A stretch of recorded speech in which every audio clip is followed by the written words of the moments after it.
Epiphany. Epiphany is that time when we remember the coming of the wise men, the Magi. Had to be rather weird characters to show up there. First of all, it's not, sometimes, we have them all showing up on Christmas Eve, but in Matthew's Gospel, where the wise men appear, it's probably 2 years later. And here these men come, and they would not have been dressed like the people in Palestine because they've come from so far away. They're not Jewish, but they have come to worship the one born King of the Jews. That had to be kind of weird. These people just from a different place. And then they bring these weird gifts. Gold, frankincense, and myrrh. Rhymes with burr. Yeah. That's kind of weird, too, to bring those gifts. And very expensive gifts, too. Someone once explained this as, well, it was Christmas and his birthday.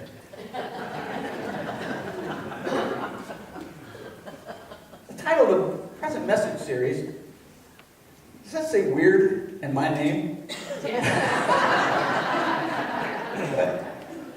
Where did he go? I did not name the series weird because I thought that would look odd on the sign out front. But it looks really weird with my name. I don't know if the shoe fits weird, I guess. The title of the message series that we're kicking off today is Normal Isn't Working. Normal Isn't Working. This actually comes from several of the thoughts from the message series come from this book titled Weird, because normal isn't working. It's written by Pastor Craig Rochelle. It's a very good read. People who are serious about following Jesus, they are not normal by the culture's standard. It's just not a normal being, the way that we Christians are. See, normal looks like this. Normal looks like buy more, do more, accomplish more, conquer more, be more productive, more efficient, more expedient, more. That's what the culture is about. But that's not what following Jesus looks like. In fact, this is what the culture is about. It's really insane. But it's normal for the culture, always pursuing more. Jesus points us in a different direction. And our story this morning comes from the Gospel, the Good News according to Luke. It's just 5 verses that I'm going to read. It begins with chapter 10, verse 38. You can follow along on the screens. If you want to do something weird in a good way, you can pull out a Bible from the seat back in front of you or from underneath if you're on the first couple rows and follow along. Now, as they went on their way, Jesus entered a certain village where a woman named Martha welcomed him into her home. She had a sister named Mary, who sat at the Lord's feet and listened to what he was saying. But Martha was distracted by her many tasks. So she came to him and asked, "Lord, do you not care that my sister has left me to do all the work by myself? Tell her then to help me." The Lord answered her, "Martha, Martha, you are worried and distracted by many things. There is need of only one thing. Mary has chosen the better part, which will not be taken away from her." The Lord add his blessing to the reading and the hearing of his word, and all God's people said, Amen. Amen. Going to church is no longer normal. At least going to church on a week in and week out basis. It's just not normal. I have, of course, a lot of friends who do this, and they go to church every week, but I know many people they don't. And so you all are if you're a regular, you're not normal, you're weird. right from the get-go. So, see, normal now is staying home on Sunday morning and reading the paper. Well, me not reading the paper. That's kind of fallen out of newsprint. Even that's a little weird now. But staying home, laying low, and recovering from the frenetic pace of the week. At least until 1 o'clock when your kid's sports team plays. You're just going to chill at home. If you come here every Sunday, then you're weird. And if you come with a heart open to God, which is what we see in Mary, as she sits at the feet of Jesus and listens. You come with a heart, oh God, you're doing what Mary did. Now this is sad, but true. Church itself can also have a frenetic pace. And some of you tireless volunteers can witness to this. We can just go and go and go, even in church. I find this to be true as a pastor, but if you know my story, I'm a second career pastor. In the first 10 years of my post-college life, I was a layperson in the church. And I'll tell you, I was busy in the church. But the culture values busyness. It's like you get a big pat on the back if you're busy. In fact, it's kind of expected of us. We're going to be busy. Busy is normal. In fact, if you're of working age and you meet somebody new, almost always the first question out of their mouths is something like, well, what do you do?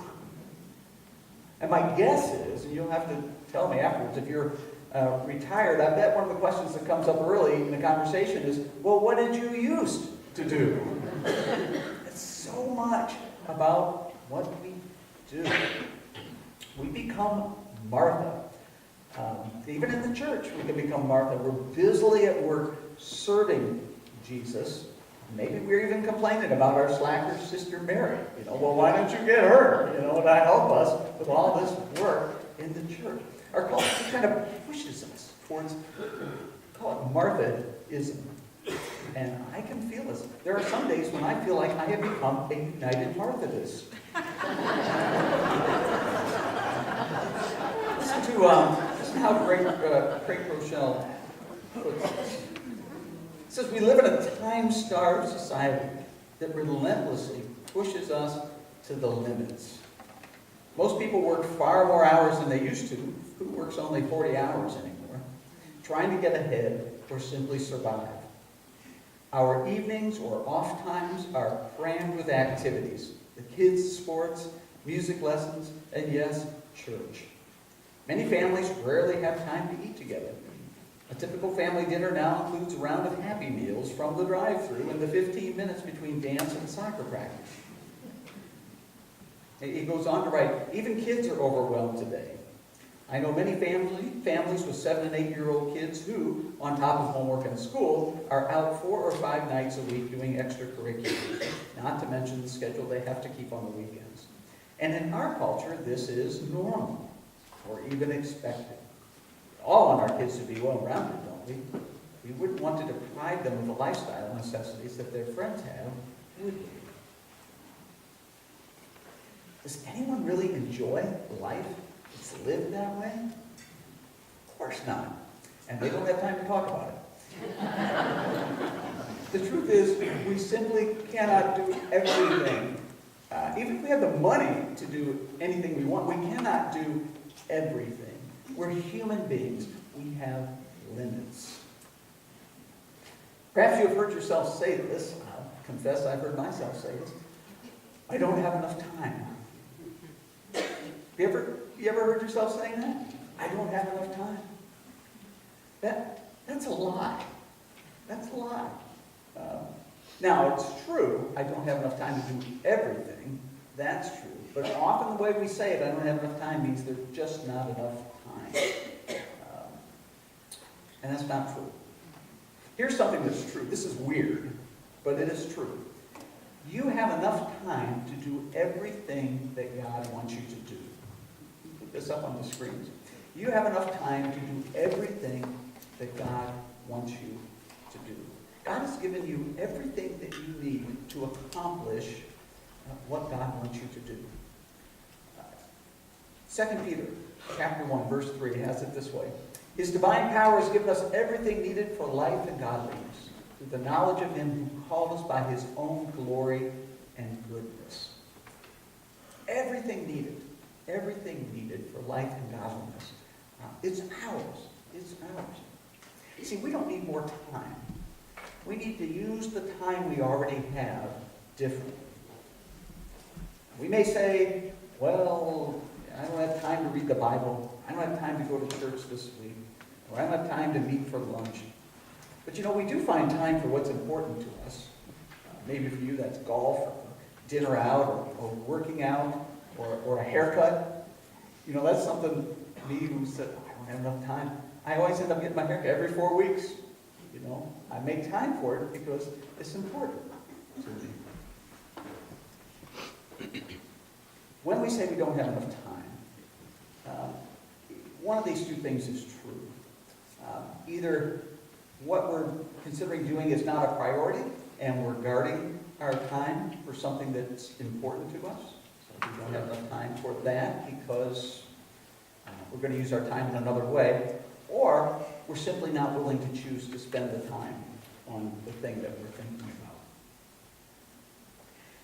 This constant busyness causes us to miss blessings. And this is one of the real tragedies of busyness. We're just too busy to notice the blessings that God has for us. Consider this tale of two women. One of them did not have enough time. We will call her Martha.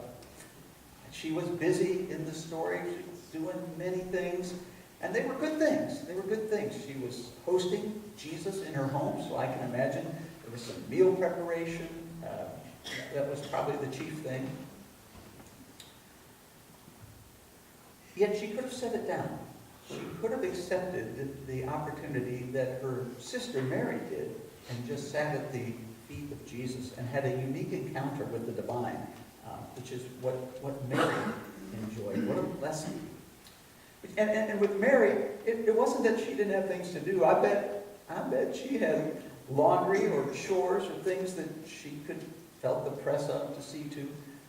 But she set her priority as spending time at the feet of Jesus. Mary seizes the moment, and it's not that she's lazy. She's just focusing on what matters the most. Most of us settle for busyness. Now, my busyness drug of choice is church work. When you are a pastor, you always have more things to do than you have time to do them in. I'm not complaining, it's just the reality, and it's not just the reality of pastors, it's a reality for many of us in the world in which we live. But for me, that's my work. It's church work. I will leave the office most days by 5:30 p.m., and here's the temptation that's always with me, to take something home that I didn't have time to do so I can work on it at home in the evening. The sad thing about this, if I fall to this temptation, is like most nights, my kids and my wife, they're there at home. I mean, they're right there. So I'm choosing, or I'm going to choose one way or the other. Either take something home and do it, or actually be with my family. And I'll share this with you. In the past 12 months, my children have aged 3 years. It's true. Here's how I think about it. 12 months ago, they were ages 15, 12, and 12. Now they are 16, 13, and 13. See, they aged 3 years. Jill, who I married 18 years ago, she's the same age now as she was then. But the kids, they're growing up. They're growing up. And I don't have all the time in the world to be with them. So maybe, just maybe, there's something better than being busy with work for me to do from 5:30 to, say, 10 o'clock at night. It's not that church work is unimportant, but hey, I've been doing that most of the time up until 5:30. You can think of it this way. Life is like an all-you-can-eat buffet. You ever been to one of these? All the food looks good. It all looks good. It's very tempting to take and load up 3 plates, except that they'd be loading you into an ambulance if you tried to do that. But boy, we just want everything. It all looks so good. But we have to choose. We end up choosing. We can't have everything. So it can't be steak and chicken and every vegetable and all the desserts, and 3 kinds of pie. It has to be or this or that. It's the the grilled steak or the fried chicken. Not both and. With our time, it's the same way. It's good to think about it the same way. It's like, well, I can't have everything, so it has to be this or that. So maybe it's guitar lessons or soccer for your child. In church world, I anyway, there's so many things that go on here that I really would love to do, but I've got to choose. I love playing with the brass ensemble. But if there were no limits on time, and there's always limits on time, I'd be singing with the choir. Man, you all look like you're having fun singing with the choir. And I'm always intrigued by the bells. I'd love to learn how to do that. And, I'm in this men's Bible study Tuesday mornings. I love it. I could also be in another Bible study with men and women. I think that would be really cool. Children's ministry. When I was a lay person, I would teach like 4th and 5th grade Sunday school. It was a blast. I would do that, and then, man, youth group just rocking out here Sunday nights. I think it'd be so cool to be, one of the adult leaders, small group leaders in that. And the meals, and Tuesday night, Man in Kitchen, our guests, these people are fun to eat with. And, I could do that, and then Wednesday nights, Connections Cafe, and then I can't do all of that. It has to be or. It has to be or. Choosing or over and in all these time choices. Always keep an or in the water. You'll get it when you get home. There's this app on my phone. This is the app that I use more than any other app. It's called, I don't know if they pronounce it Toodle-Doo or Toodly-Doo, but it's a to-do list app. And I've had this thing 8-10 years anyway. It syncs up with my computer. It has my to-do list, which often, I'm embarrassed to say, I'll look at the beginning of the day, 30 things on there. I'm going to write an app called Toodle-Don't. The list of things that I need to stop doing. I'm not really going to do that because I don't have the time. It's not a priority. That's what I mean to say. It's not a priority. It's funny. We all have 24/7. You don't have the same amount of time. 24 hours a day, 7 days a week. And we all want, except for one person at 8 o'clock who said they don't. The rest of us want 25/8. We want an extra hour every day and an extra day every week. Yet if we had those things, what would we do? We just fill them with the same stuff that's already on the to-do list and more. We would try to add more in there. See, we don't need more time. We need greater awareness of the time we have. Consider these two verses. This is Ephesians 5, 15 and 16. Be careful then how you live, not as unwise people, but as wise, making the most of the time. And then from James, this kind of gives you the big perspective. Yet you do not even know what tomorrow will bring. What's your life? You are a mist that appears for a little while and then vanishes. It's like we really need to pay attention.